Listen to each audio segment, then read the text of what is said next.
সর্বপাপ নাশ করে দেয়। প্রেমের কারণ যে ভক্তি, সেই ভক্তিটি লাভ। প্রেমের উদয় হয় প্রেমেরও বিকার, শ্বেত কম্প পুলকাদি গদগদয় সুধার। ভক্তি যার নেই তার তো প্রেম থাকে, এটা তো স্বাভাবিক ব্যাপার। যার ভক্তি আছে তারই প্রেম থাকে। প্রেম ভক্তি যাহা হতে অবিদ্যা বিনাশ যাতে বেদে গায় যাহার চরিত। তাই আগে ভক্তিটি করে। কেমন করে ভক্তি আসে বলছেন, আদৌ শ্রদ্ধা তত সাধু সঙ্গত অথ ভজন ক্রিয়া। ভক্তির অসম্প্রত সিন্ধু গ্রন্থে গ্রন্থকার বলছেন আদৌ শ্রদ্ধা, আগে শ্রদ্ধাটা দরকার। শ্রদ্ধা শব্দে বিশ্বাস করে সুদীর্ঘ নিশ্চয়, কৃষ্ণের ভক্তি হইলে সর্বকর্ম কৃত হয়। বলেন অন্তঃকরণ দিয়ে যদি আমরা বিশ্বাস করতে পারি তবেই সেই শ্রদ্ধা জন্মায়। এই শ্রদ্ধা ধীরে ধীরে আমাদেরকে সাধু সঙ্গের দিকে এগিয়ে নিয়ে যাবে এবং সাধু সঙ্গ করতে করতে আমাদের ভক্তি উদয় হয়ে যায়। হ্যাঁ, যে বা নাহি বুঝে কেহ শুনিতে শুনিতে সেহ, কি অদ্ভুত চৈতন্য চরিত্র, কৃষ্ণে উপজীবে প্রীতি জানিবে রসের রীতি, শুনিলে হয় বড় হিত। বলছে কেউ বুঝুক আর না বুঝুক, শুনতে শুনতে ভগবত চরিত্র বোঝা যায়। কৃষ্ণে উপজীবে প্রীত, ভগবানের প্রীতি জন্ম লাভ করবে, শুনলেই হিত হয়, আর শ্রাবণ করলেই ফল লাভ আছে। হ্যাঁ, বলছেন যারা ভক্তগণের পরম প্রিয় শ্রী হরির কথামৃত শ্রবণ করতে পান করেন, তারা বিষয় বিদূষিত অন্তঃকরণকে পবিত্র করেন আর শ্রী ভগবানের পাদপদ্ম সমীপে গমন করেন। পিবন্তি ये भगवतो आत्मन्महास्ततां কথা অমৃতং শ্রবণপুটেষু সংগৃহীতম। তাই কথা শ্রবণকে শ্রেষ্ঠতা দেওয়া হয়েছে। শ্রবণ না করে তুমি কীর্তন সেটিও শুনতে হয়, ভগবত কথা সেটিও শুনতে হয়। অর্জুনকে যখন ভগবান উপদেশ দিয়েছেন অর্জুন শুনেছেন, অর্থায়ং প্রতিবোধিতাম, তার থেকে প্রতিবোধ দিচ্ছেন ভগবান, অর্জুন তো শুনছেন, না শুনলে কি করে হবে? গোপিকার কবির সঙ্গে গোবিন্দ কথা বলছেন, তারা তো শুনছেন, শ্রাবণ করছেন। চৈতন্য মহাপ্রভু সনাতনকে প্রেম ভক্তি কথন প্রসঙ্গ বর্ণনা করছেন, তারা শুনছেন। কোন ভাগ্যে কোন জীবের শ্রদ্ধা যদি হয়, তবে সেই জীব সাধু সঙ্গ করায়।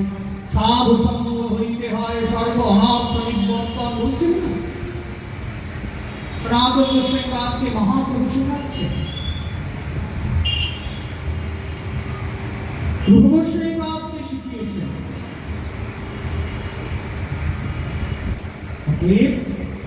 ভগবত কথা নাম আস্বাদন করা, কথা শ্রবণ করা, এই দুটির পরে মহাপ্রভু বিশেষ জোর দিচ্ছেন এই কলিযুগের জন্য। ব্রহ্মাণ্ড ভ্রমিতে কোনো ভাগ্যবান জীব গুরু কৃষ্ণ প্রসাদে পাই ভক্তিলতা বীজ, মালি হইয়া সেই বীজ করে নারকন, শ্রবণ কীর্তন জল কলয়ে শেষম। শ্রবণ কীর্তন এই দুটি মাস্ট, নইলে আমরা ভগবান সম্পর্কে আমাদের কোনো তাত্ত্বিক জ্ঞানই আনতে পারবো না। যেভাবেই হয় শোনা যায়, কেন শ্রবণকে মান্যতা দেওয়া? ফলে যদি আমি এখন ভগবানকে পুজো করতে চাই, আমাকে আসন শুদ্ধি করতে হবে ইত্যাদি অনেক কিছু করে নিয়ে শুদ্ধভাবে বসতে হবে, স্নান টান অনেক কিছু হবে। বসে নিয়ে তোমাকে বিষ্ণু স্মরণ করতে হবে, তুই যাই বলো না কেন। অপবিত্র অপবিত্র বা সর্ববাস্ত্যাং গতবিবাহ গতস্মরে কুণ্ডলিকাক্ষং সবার যজ্ঞম করা সূচি, তাই না? এটা না করলে তোমার সব কিছু নিষ্ফল হয়ে যাবে। তার আগে আচমন করতে হবে, আচমনের পরে বিষ্ণু স্মরণ, তারপরে যাবতীয় যা কিছু পূজা।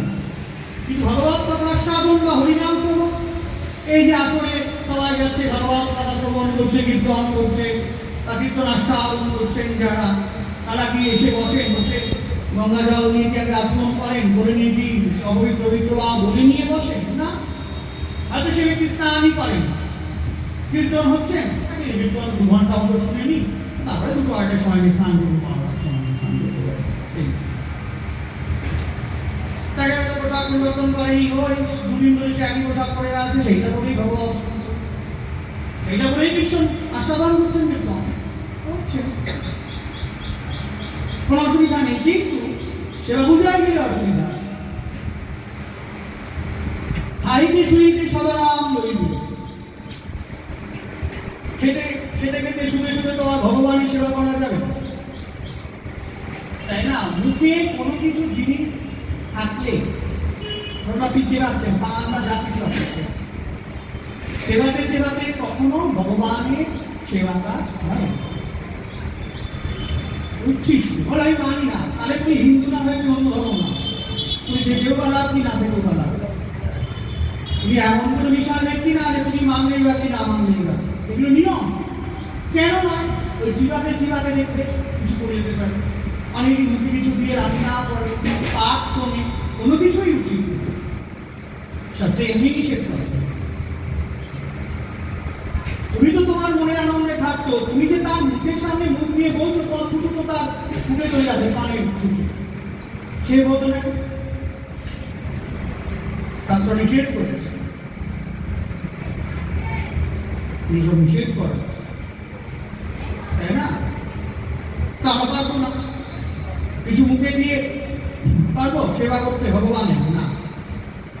খাইতে শুইতে সদারাম লইবে, ধরো তুমি কিছু খাচ্ছ, এমনি বাড়িতে খাচ্ছ, খেতে খেতে গুনগুন করে হরিনাম করছো, এটা পারবো না। খাইতে শুইতে সদারাম করবে। এবার তুমি যদি বিগ্রহ সেবা করো,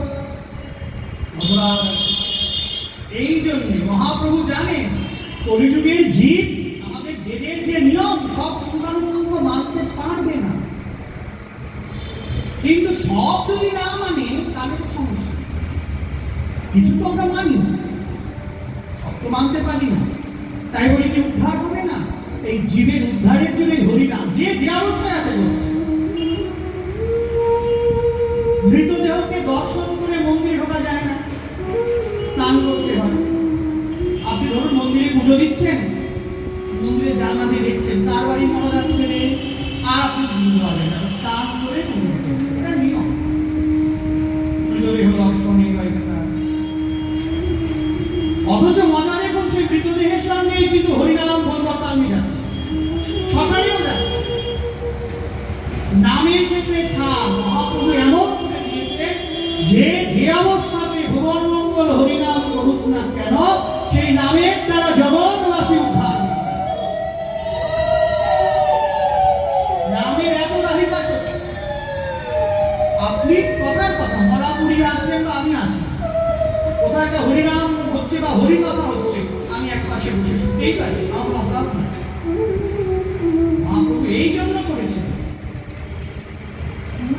তিনি যে সচিনন্দন গৌর হরি রূপে আবির্ভূত হলেন আমাদের জন্য,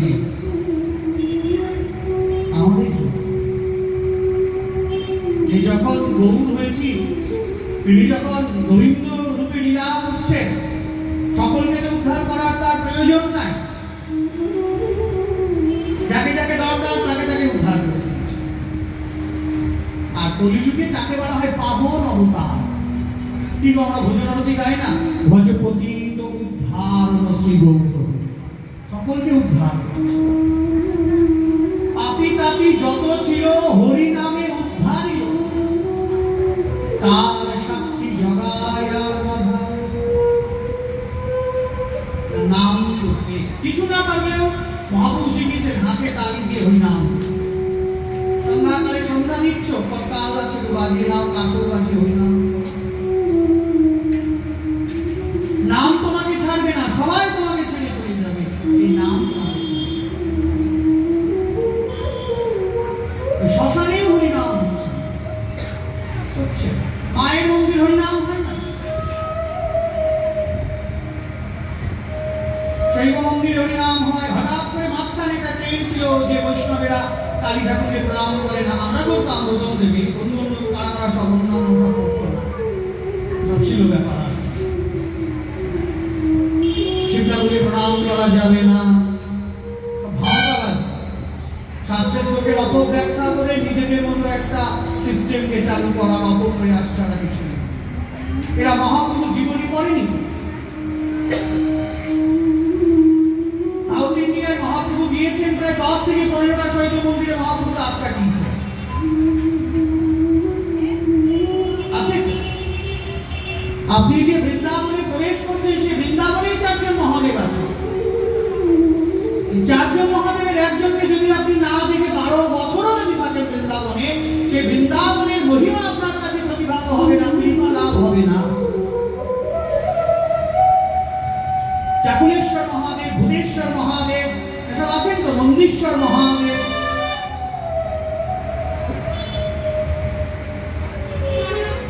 আছেন।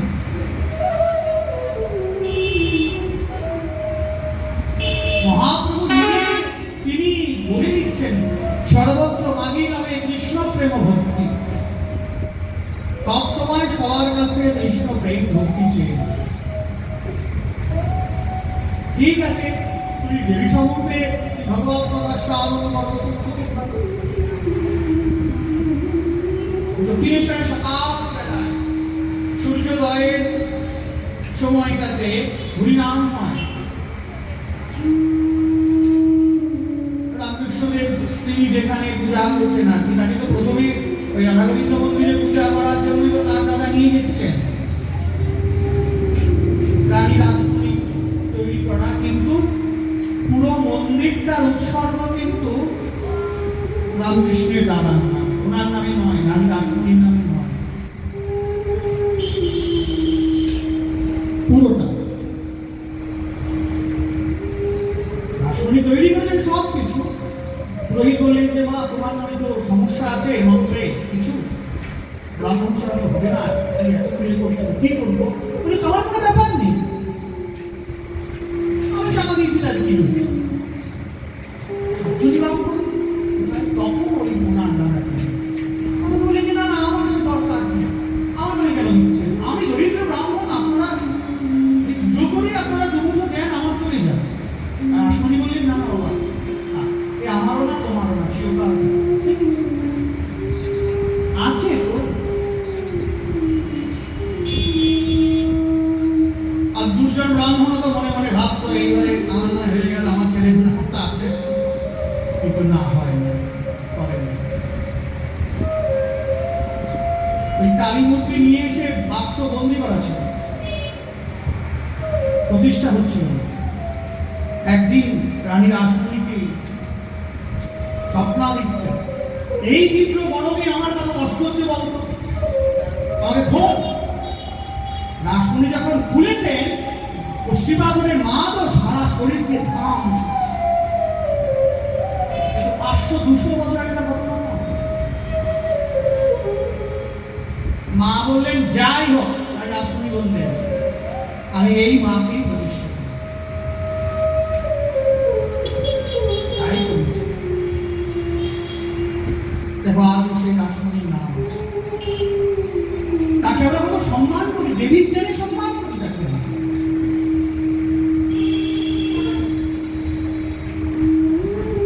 সেই ধন্য এই কুলে লোকে জানে নাহি বলে, মাইকেল লিখেছেন,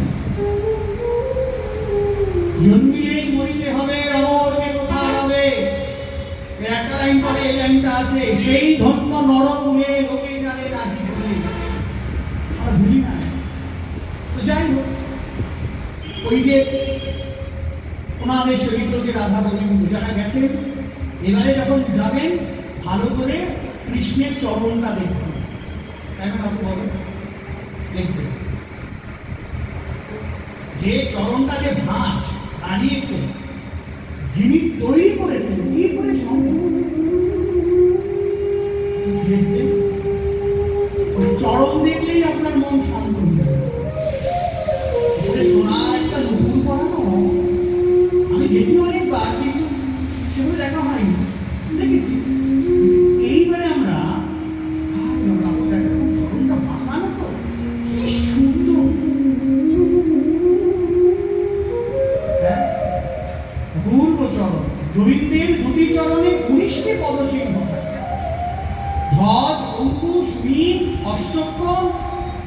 এক একটা চরণ চিহ্নের এক এক রকম ক্ষমতা। কেন ভগবানের চরণে সবাই প্রণাম করে? কোন জায়গায় শাস্ত্রে লেখা আছে সর্বসিদ্ধি গোবিন্দ চরণ, সব চরণ। আমার যেন গোবিন্দ বদন প্রাপ্তি হয়, কেউ বলে কেন মুখটাকে খুব সুন্দর দেখতে হয়, হাজার হলেও সবাই চরণ। অপূর্ব অপূর্ব স্মৃতি সেবা হচ্ছে। তারপরেই তো মায়ের ভবতারিণী মন্দির, সকালবেলাতে ওই রাধা গোবিন্দ মন্দির থেকে শ্রীকল ভবতার। যে যারা কীর্তন করছেন আমি একজন তো দেখিনি ধুতি পরা, সব জিন্স প্যান্ট পরা, ছেলেও কি মেয়ে সব গেঞ্জি পরা, হাফ প্যান্ট পরা। আমি এটা বিশেষ করে জন্য ওই দিন ভোরবেলাতে দারুণ কীর্তন করছেন, হাত তুলি অপূর্ব সুন্দর কীর্তন। রাধা গোবিন্দের মন্দিরে করলেন, করার পর মায়ের মন্দিরে করছেন। মায়ের মন্দিরে করে নিয়ে 12টা শিব মন্দির পরপর পরপর করে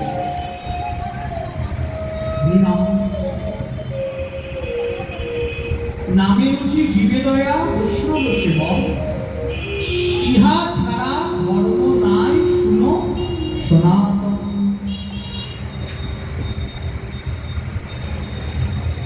যারা আদ্যাপীঠে গেছেন সন্ধ্যাবেলায় তারাও জানবেন মায়ের অনেক রকম গান হচ্ছেন। হতে হতে হতে হতে ঠিক 6টা 20 বাজবে, 1 মিনিটের গতি করে। যারা কত কিছু মায়ের নাম করছেন, কীর্তন গাইছেন, নাম মাতালি সব নাম গাইছেন, তারাই হরিনাম শুরু ঠিক 6টা করে। অপূর্ব হরিনাম হচ্ছে, সুন্দর গায় নাম হতে হতে হতে হতে ঠিক 6:30 আস্তে আস্তে আস্তে আস্তে মায়ের মন্দিরের দরজা খুলছেন সন্ধ্যা। খুব ভালো লাগে, পরিবেশ শান্ত, সবাই হরিনাম বিশ্রাম চলে, মায়ের আরতি হচ্ছে। সবার নিচে শ্রীরামকৃষ্ণদেব, তার উপরে আদ্যামা, তার উপরে কে রয়েছেন রাধা কৃষ্ণ। রাধা কৃষ্ণ যেখানে রয়েছেন তার পাশে লেখা আছে প্রেম মাধুর্য, তারপরে মা, তারপরে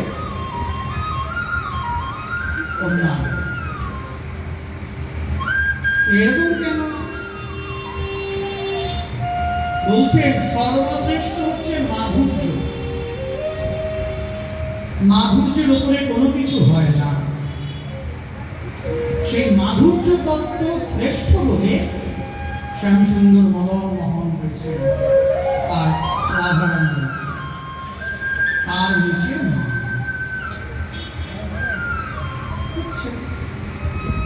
তারা তাদের মতো করে না চিন্তা কেন? এইভাবে আমরা সমালোচনা করে দেবো, ভাবে হয় না। আমাদের সমালোচনায় তাদের কিছু যায় আসে না, করছে তো করুক না, তাই না? তাই সর্ব অবস্থাতে নামকে সঙ্গী করতে। নাম সদিশং হে নাম, নাম সদিশং ব্রতম, নাম সদিশং ফলম, নাম সদিশস্তেজ। নামৈব পরমা গতি, নামৈব পরমা হরিনাম জীবের পরম গতি, হরিনাম জীবের পরম গতি।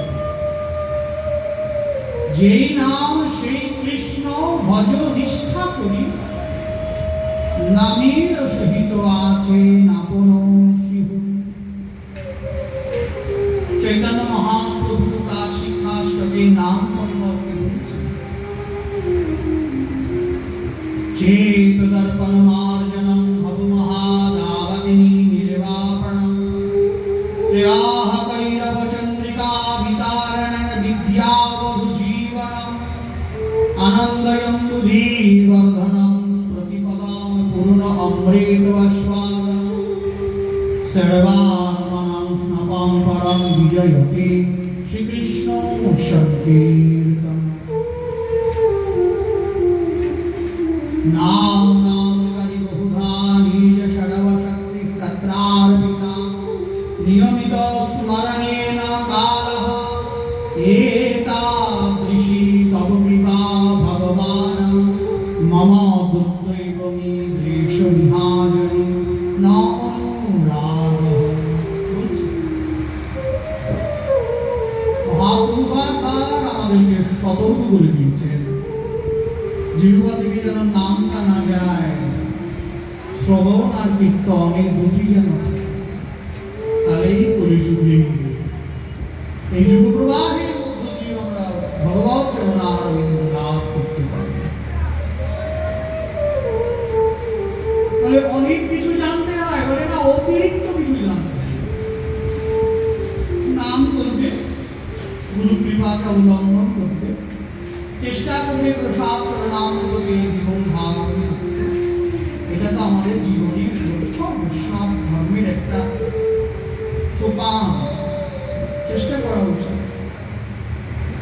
ধীরে ধীরে একাদশী ব্রত বা ইত্যাদি যেগুলি আমাদের সিস্টেম মধ্যে আছে সেগুলিও করা, করলে কি হয়, তোমার জীবনটা সার্থক হবে।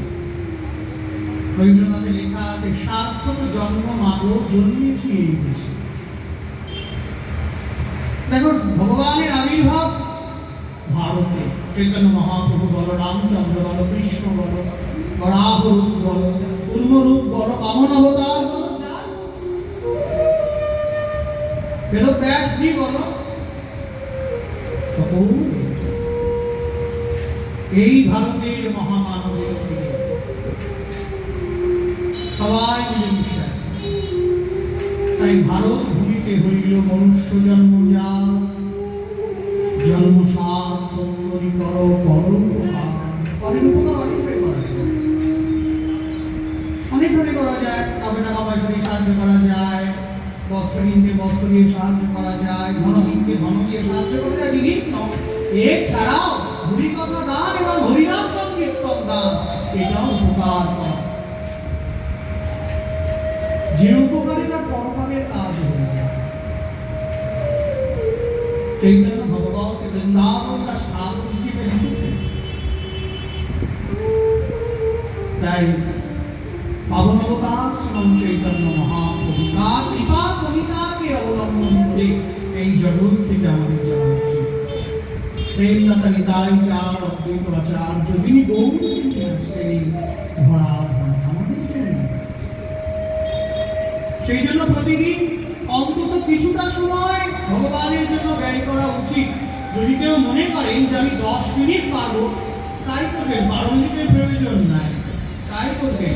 করতে করতে করতে করতে হবে। ধর্ষণে প্রস্তর ক্ষয় হয়, ঘষতে ঘষতে পাথর যেমন হয়ে যায়, প্রতিদিন ভগবৎ চরণে প্রণাম করতে করতে, তুলসী দিতে দিতে গৌর গোবিন্দ চরণারবিন্দে আমাদের কথা শ্রবণ করতে হবে। কানুর প্রীতি চন্দনের রীতি ঘষিতে সৌরভ। আপনি প্রকৃত চন্দন কাষ্ঠ যেটা, সেই চন্দন যত ঘষবেন তত যেমন সৌরভ বের হবে। আপনি যত পরিমাণে নাম সংকীর্তন এবং হরি কথা শুনবেন, তত আপনার হৃদয় গোবিন্দ পাদ পঙ্কজে মিলিত। তাই একটা 5 মিনিট বাকি, 5 মিনিট বাকি, একটা বাকি।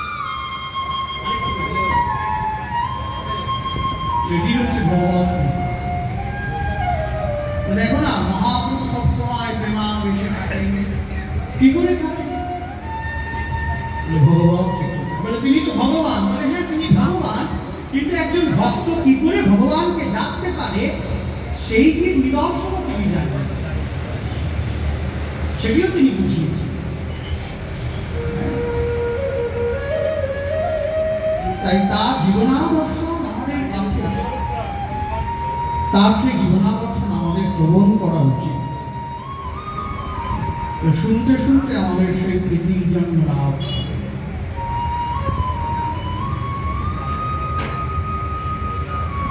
যখন তিনি শ্রীরাম নবদ্বীপে ছিলেন 48 বছর প্রভু লীলা, প্রথম যে 24টা বছর, সেই 24 বছর মহাপ্রভু এই নদিয়ায় ছিলেন। তাকে নদিয়ার রাজা বলা হয়, তাই না? এছাড়াও আমরা জানি জয় শচীনন্দন জয় গৌর বিশ্বপ্রিয়ার প্রাণনাথ নদিয়ার বিহার। তাকে নদিয়া বিহারী বলা হয়। ধাম নবদ্বীপে এখনো ধামেশ্বর শ্রী বিগ্রহ আছেন, যে ধামেশ্বর শ্রী বিগ্রহের মধ্যে মা বিশ্বপ্রিয়া দেবী মিলে গেছে। তাই যারা নবদ্বীপ ধামে যাবেন তাদের প্রথম কিন্তু কর্তব্য সেই দিকে অন্তত দর্শন করা, ধামেশ্বর মহাপ্রভু এইভাবে আছে। পূর্ব সুন্দর, এখন তো ঝুলন চলছে, হ্যাঁ ঝুলন সব চলছে, আর এই বাড়িতে পাকে আমার ঝুলনটাই করে কাজের সঙ্গে। এবছরে মলমাস বলে ঝুলন এগিয়ে গেছে, হ্যাঁ হঠাৎ করে মনে পড়ে গেল, কারণ এই বাড়ি যতবার কাজে আসি 12 বছর হতে চললো, ততবার ঝুলনি ক্রীড়া বলতে হয়, কারণ ওই ঝুলনের মধ্যেই আমাদের হিসাবে এখনো ঝুলন শুরু হয় না, কিন্তু শ্রাবণ নবদ্বীপে শুরু হয়েছে, বৃন্দাবন আছে। হ্যাঁ শচীনন্দন গৌর হরি বলছেন সতী কাঞ্চনা মা বিষ্ণুপ্রিয়া দেবীর প্রিয় বান্ধবী, তার নাম হচ্ছেন কাঞ্চনা। এই কাঞ্চনা লিখিত এই দুটি পদ, জয় শচীনন্দন জয় গৌর হরি। শচীনন্দন, কেন শচীনন্দন নাম? মহাপ্রভু বলেছিলেন যে শচী দেবী তার মা, সেই মাকে যদি তার নামের আগে ডাকা যায় তাহলে মহাপ্রভু শুধু খুশি নন, তার কাছে বাধা থাকে। আমরা এমনি গৌরহরি বলতেই পারি, গৌরহরি করে তাকে ডাকতেই পারি, তাকে পূজা করতেই পারি, কোনো অসুবিধা নাই। কিন্তু যদি আমরা তার নামের আগে শচীনন্দন গৌরহরি বলি তাহলে মহাপ্রভু খুব খুশি হয়ে যায়। চৈতন্য মহাপ্রভু যখন সন্ন্যাস নিলেন, নেওয়ার পরে নিতাইচাঁদ অদ্বৈত আচার্য তাকে ফিরিয়ে নিয়ে আসলেন না, গঙ্গাকে যমুনা বললেন, এই তো সেই যমুনা, চলো আমাদের সঙ্গে। এই বলে তিনি শান্তিপুরে নিয়ে আসলেন।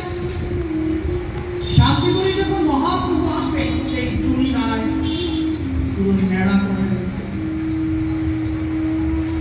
শচীদেবী জানতে পারলেন যে তার ছেলে নিমাই সে শান্তিপুরে এসেছে। তিনি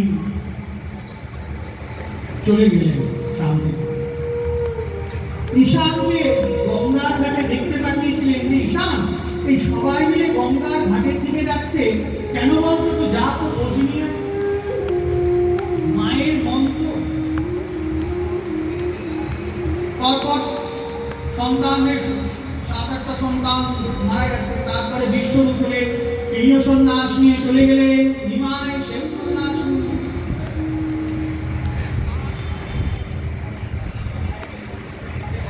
মা বলছেন যে আমার মনে হচ্ছে যে আমার নিমাই,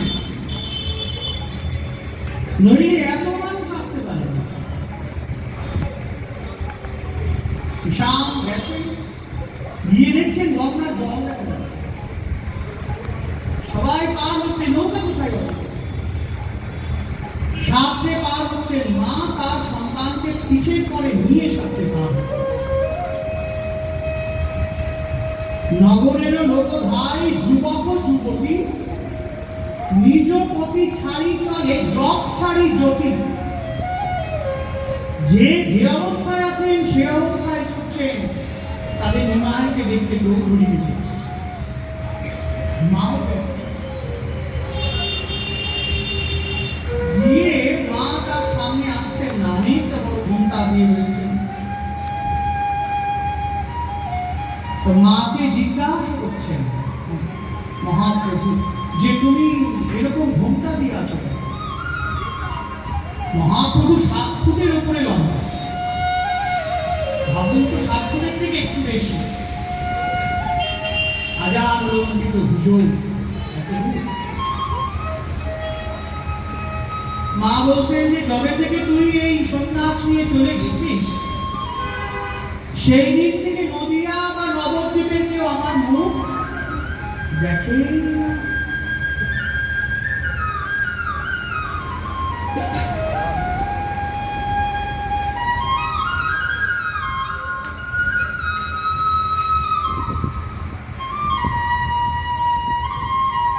দেখে না কেন? মানে সবাই বলে শচীর মুখ দেখলে আমার ঘরের ছেলেটাও বৈরাগী হয়ে বেরিয়ে যাবে, তাই কেউ আমার মুখ দেখে না। আর আমিও ঘুমটাটা দিয়ে রাখি। মাকে কাছে ডাকলেন মহাপ্রভু, তিনি ঘুমটাটা সরিয়ে দিলেন। মা অনেক বয়স, ঘুমটা সরিয়ে দিলেন, দিয়ে মাকে তখন তিনি বলেছিলেন সকলের সামনে যে দেখো, যে আমার নাম ধরে ডাকবে তার ভবসিন্ধু উদ্ধার হবে, তার কৃপা হবে। আর যে আমার নামের আগে আমার মাকে ডাকবে,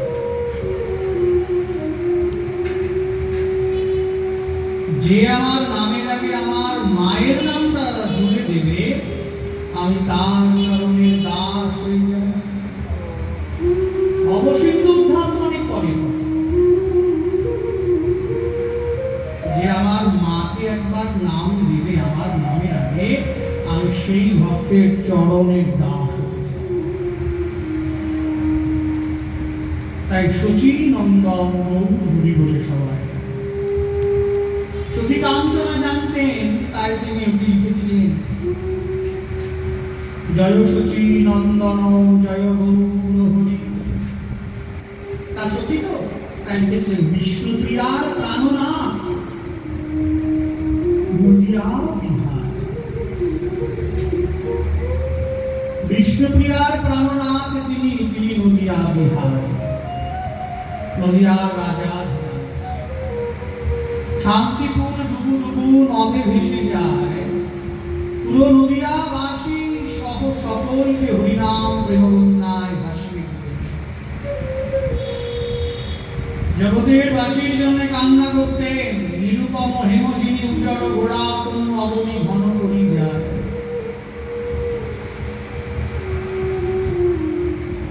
তারপরে 24 বছর তিনি কখনো নীলাচলেই বেশিরভাগ সময়টা অতিবাহিত করলেন। কিছুদিনের জন্য পশ্চিম ভারত দক্ষিণ ভারত পরিভ্রমণ করেছিলেন।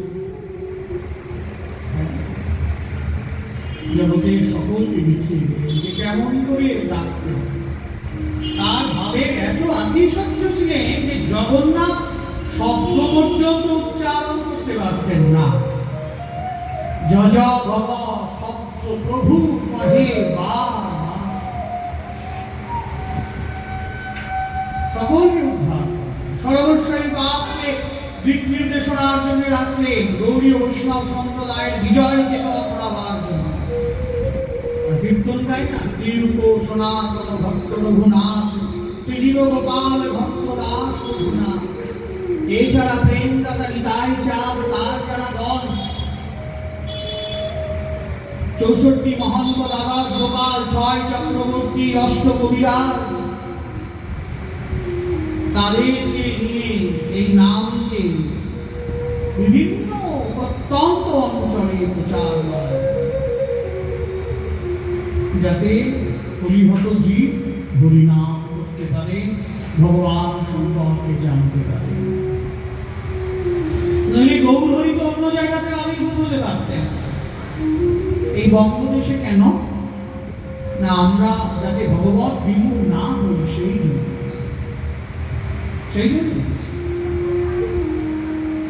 অদ্বৈত আচার্য তিনি তুলসী পাতা গঙ্গা জল হাতে নিয়ে ডাকতেন, হুহুম করগর্জনামি অহরাত্র সদ্গুণম হা কৃষ্ণাধিকনাথ প্রার্থনাদি ভাবনম ধূপদীপ কস্তুরী চ চন্দনাদিলেপনম সীতানাথ অদ্বৈত চরণারবিন্দ ভাবনম গঙ্গাবরী মনোহারি তুলস্তবাদি মঞ্জরি কৃষ্ণগান সদা ধ্যান প্রেম বারি ঝরঝরি কৃপাব্ধি করুণানাথ ভবিষ্যতি দর্শনম সীতানাথ অদ্বৈত চরণারবিন্দ ভাবনম মুহুর মুহুর কৃষ্ণ কৃষ্ণ উচ্চস্বর গায়তম অহে নাথ জগত ভ্রাত মম দৃষ্টি গোচরম বিভুজ করুণানাথ দিয়তাং সুদর্শনম সীতানাথ অদ্বৈত চরণারবিন্দ ভাবনম। তাই অদ্বৈত আচার্য যদি হুঙ্কার না দিতেন, হে গৌর তুমি এসো, হে রাধিকা নাথ তুমি কৃপা করে এসো, প্রভু কিন্তু এখানে আসতেন। আর নিতাই চাঁদ তিনি গৌরকে এই নবদ্বীপে নিয়ে এসেছেন। অদ্বৈত আচার্য ধরাধামেই এসছেন। শান্তিপুরের বুড়ামালি বৈকুণ্ঠের বাগান খালি করিয়া আনিল এক চারা, নিতাই মালিরে পাইয়া চারাটি তার হাতে দিয়া যতনে রবিতে কইল নাড়া। নদিয়া উত্তম স্থান তাহাতে করিয়া রোপণ। নিতাই চাঁদ মনে মনে ভাবলেন, অদ্বৈত আচার্য যে চারা আমাকে দিয়েছেন সেই চারা যে সে চারা নয়।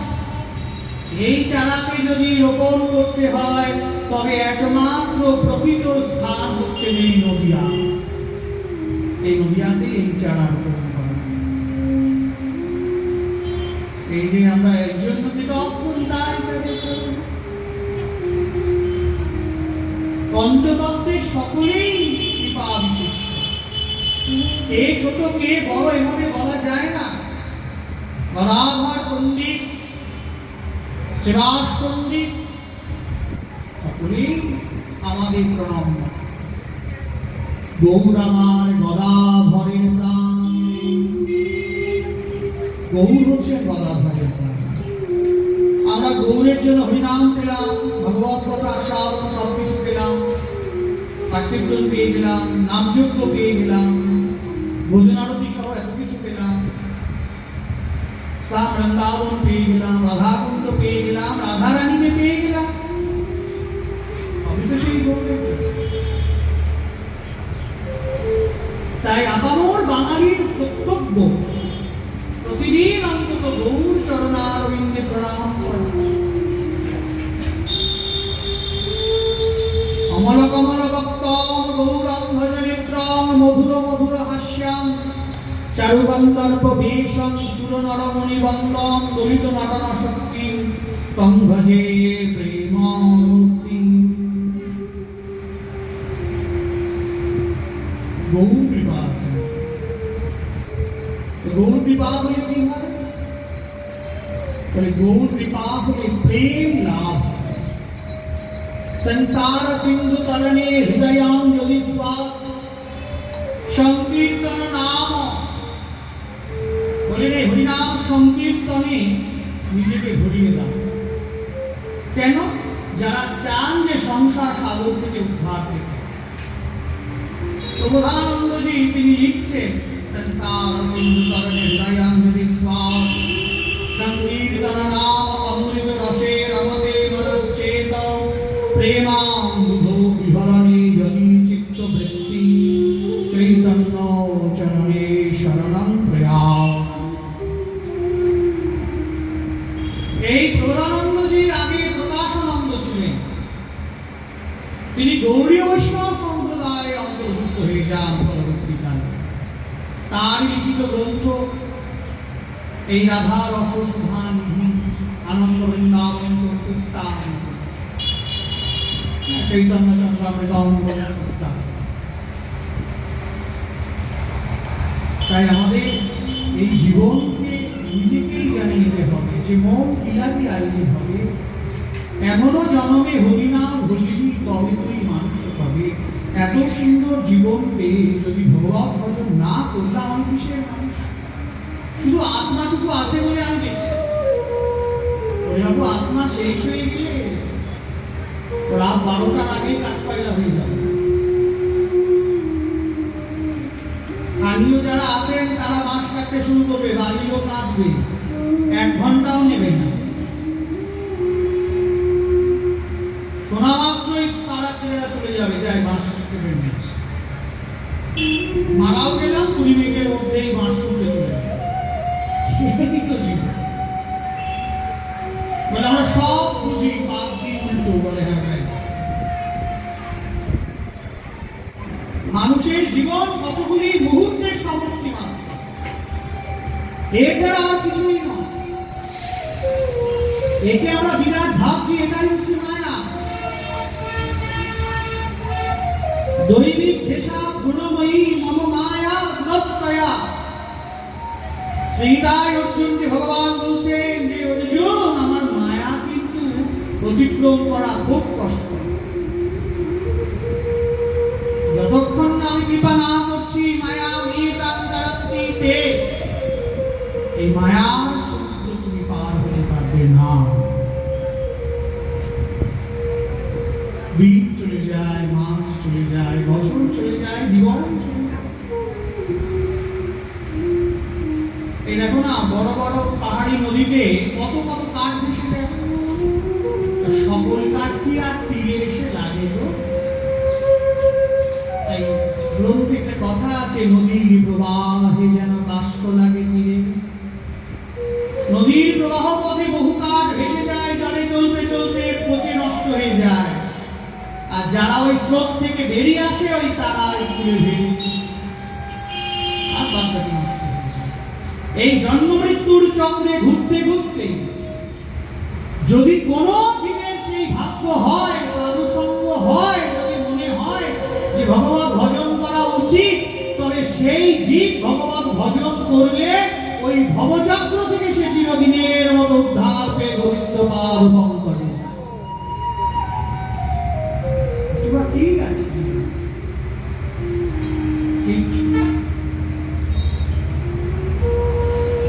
সারা পৃথিবী বিজয়ী আলেকজান্ডার অপরূপ রূপবান ছিলেন। অতটা মনে নেই, 32 না কত বছর বয়সে মারা যায়। যখন মারা যায়, তিনি নাকি বলে গেছিলেন, এটা সত্যি মিথ্যে জানি না, কথিত আছে, তার মৃতদেহটা যেন অন্য কেউ না নিয়ে যায়, চিকিৎসকেরা যেন তার মৃতদেহ বহন করে নিয়ে যায়। সারা জীবনের যত সঞ্চয় যা কিছু আছে, সমস্ত অলঙ্কার যেন তার মৃতদেহ যে পথে যায়, সে পথে যেন সবাই ছড়াতে ছড়াতে যায়। তার হাত দুটি যেন ছড়িয়ে রাখা হয়। এমনটা আলেকজান্ডার শেষ সময় ভাবছেন, সারা পৃথিবী জয় করে, সারাটা জীবন এত কষ্ট করে, সারা পৃথিবী জয় করে, এত দিলাম, আমি কত বোকা, আমি তো কিছুই শেষ করতে পারলাম না, সবই রইল। কেন এত রোদ, ঝড়, জল, বৃষ্টি, বরফের মধ্যে দেশের পর দেশ আমি আক্রমণ করে করে এত কিছু দিলাম, কেউ তো আমাকে বলে না যে আপনার কি হলো। তাই তিনি বলেছিলেন, আমার মৃতদেহ যখন যাবে, আর সব কিছু তোরা ছড়াতে থাকবি, কেন আমি আজ জানলাম আমি যা কিছু সঞ্চয় করেছি সব ধুলাতে। চিকিৎসককে দিয়ে আমাকে বলেছিলেন, তিনি বলেছিলেন, সে যদি ডাক দেয়, কেউ আমাকে আর আটকে রাখতে না। আর হাত দুটো ছড়িয়ে দিয়েছিলেন, মৃতদেহটা নিয়ে যাচ্ছে তো হাত দুটো করছে। উনি বোঝাতে চেয়েছিলেন, এই জগতে কিছুই না,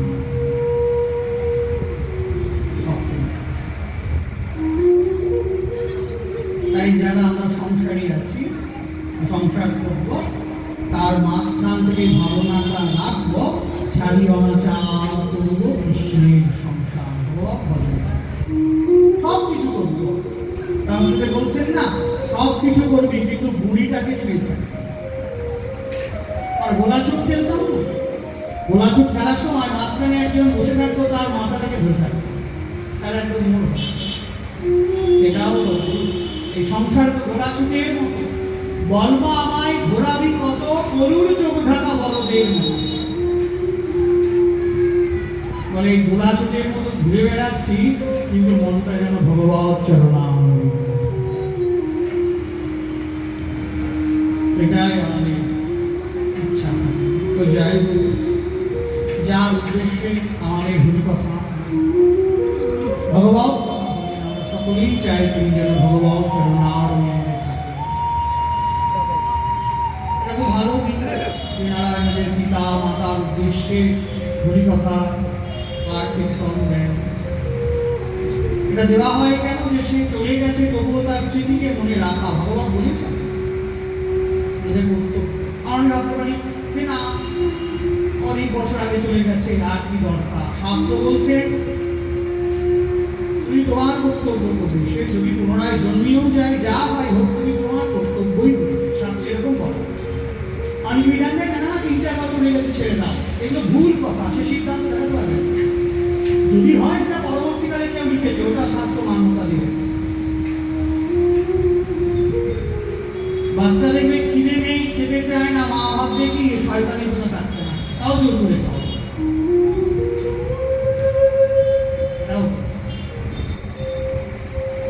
ভালো পূর্বপুরুষরা সন্তুষ্ট হয়, আশীর্বাদ করে।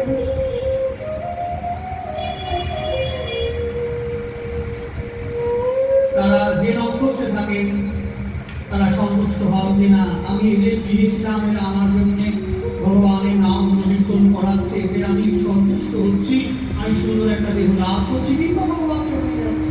এই আশীর্বাদটা একটা বিরাট বিষয়, শাস্ত্র নির্দিষ্ট হচ্ছে। আমাদের মধ্যে সনাতন ধর্মের আমরা মানুষ, পিতা মাতাকে আমরা কখনো ভুলি না। চৈতন্য মহাপ্রভু বলেন নাই মাতৃভক্ত শিরোমণি, পিতার জন্য তিনি পিণ্ডদান করতে গিয়েছিলেন মায়ার ক্ষেত্রে। তাই নিয়ে আমাদের মান্যতা হয়ে যাচ্ছে।